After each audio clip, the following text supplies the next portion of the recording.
বাংলাদেশের উত্তর অঞ্চলে সবুজ ঘেরা এক জনপদ দিনাজপুর।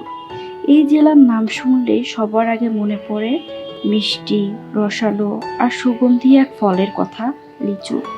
গরমের শুরুতেই দিনাজপুরে যেন লাল সবুজের এক উৎসবে মেতে ওঠে। চারিদিকে শুধু লিচুর বাগান, গাছে গাছে ঝুলে থাকা থোকা থোকা লিচু, আর কৃষকদের ব্যস্ততা। দেশের বিভিন্ন জেলা থেকে মানুষ ছুটে আসে এই বিখ্যাত দিনাজপুরের লিচু কিনতে। দিনাজপুরের মাটি ও আবহাওয়া লিচু চাষের জন্য অত্যন্ত উপযোগী। এখানকার কৃষকরা বছরের পর বছর পরিশ্রম করে লিচুর বাগান পরিচর্যা করেন। শীতের শেষে গাছে মুকুল আসে, তারপর ধীরে ধীরে সেই মুকুল পরিণত হয় সুস্বাদু লিচুতে।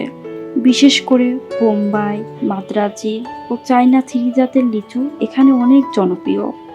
স্বাদ, মিষ্টতা আর রসের জন্য দিনাজপুরের লিচু আলাদা এক সুনাম রয়েছে সারা দেশে।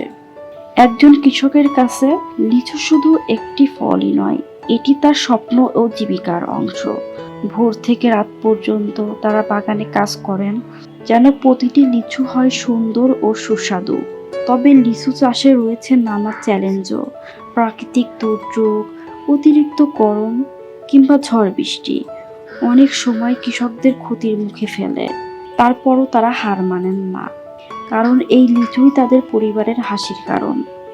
লিচুর মৌসুমে দিনাজপুরের বাজারগুলো হয়ে ওঠে প্রাণচঞ্চল। দূর দূরান্ত থেকে ব্যবসায়ীরা আসেন লিচু কিনতে।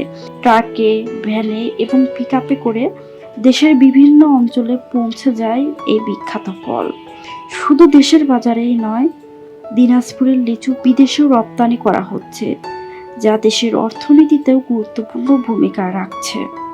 মিষ্টি স্বাদ, প্রাকৃতিক সৌন্দর্য আর কৃষকদের অক্লান্ত পরিশ্রম সব মিলিয়েই দিনাজপুরের লিচু যেন বাংলাদেশের গর্বের এক নাম।